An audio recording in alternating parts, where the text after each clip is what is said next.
Other top story at 5 o'clock. We are under a next weather alert, and you can already see raindrops on our Mount Wilson camera tonight. It is just the beginning of what's going to be a soggy end to the week with the potential for heavy downpours. And the CBS LA team is live tonight getting you ready for all the rain. We begin with meteorologist Evelyn Taft. She's in our next weather sphere. Ev? Pat, Rudabay, we're expecting rain and a lot of it. Wait till you see some of these rainfall totals. It's unbelievable. We could see up to 8 inches of rain. We're continuing to look at the LA River. That could fill up very quickly as we move into the next couple of days. And we are under a next weather alert at least through Saturday at this point. And even after Saturday, we could continue to see that chance of rain span into early next week because, yes, this is an atmospheric river and it is bringing a lot of moisture to Southern California. So again, the next weather alert will remain through Saturday. We're expecting heavy rain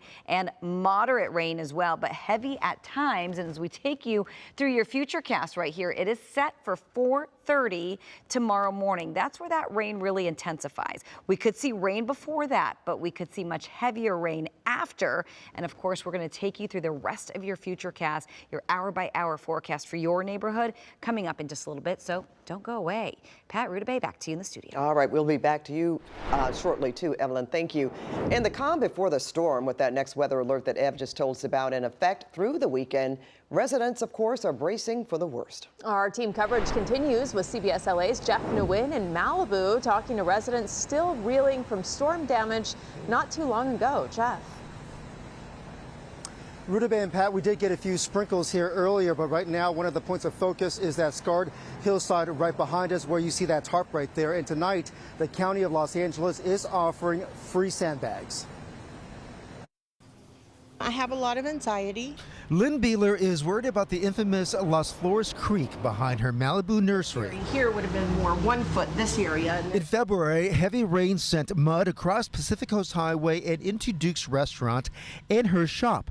The downpour came less than a month after the deadly Palisades fire that left the coastline badly scarred. As you can see, we're kind of going downhill. Beeler says it took nearly 3 months to get out from underneath the mud that filled her property. It was literally like a wheelbarrow at a time. We got the mud out of here.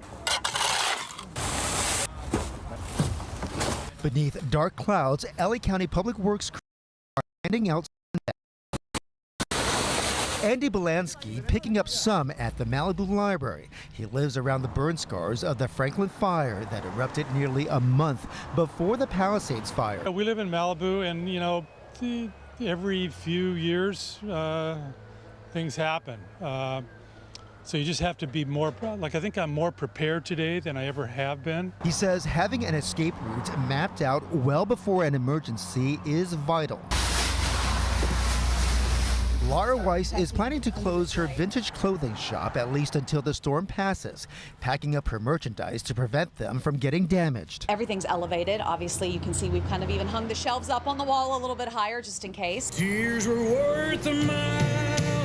Lynn Beeler says the Palisades fire and February's mud flow set her business back greatly, but she prefers to draw inspiration from the French sociologist Émile Durkheim. That sacrifice denotes value, and I have truly sacrificed for this property. So the more that I sacrifice, the more that I value it.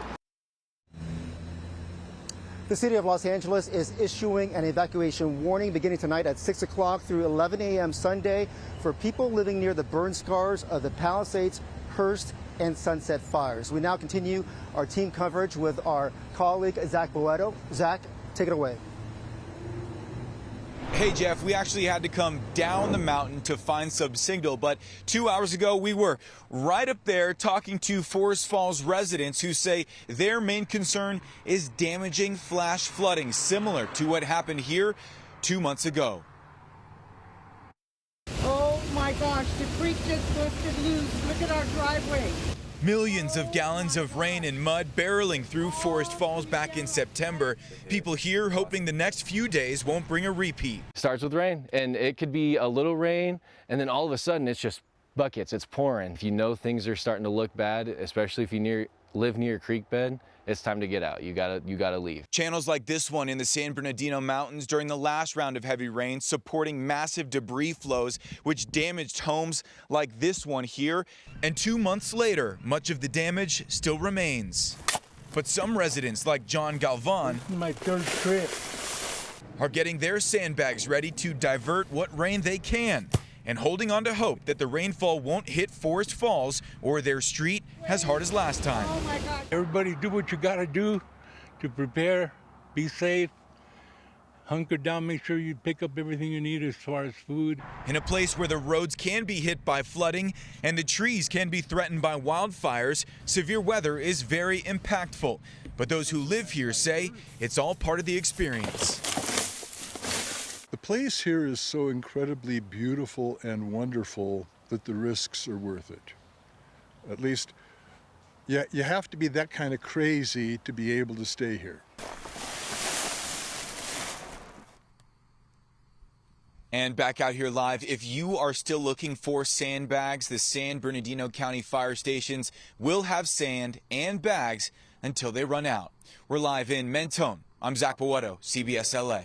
Thank you so much, Zach. And we have much more ahead on the storm, including a look at how rare rain is for November from Chief Meteorologist Paul Diano.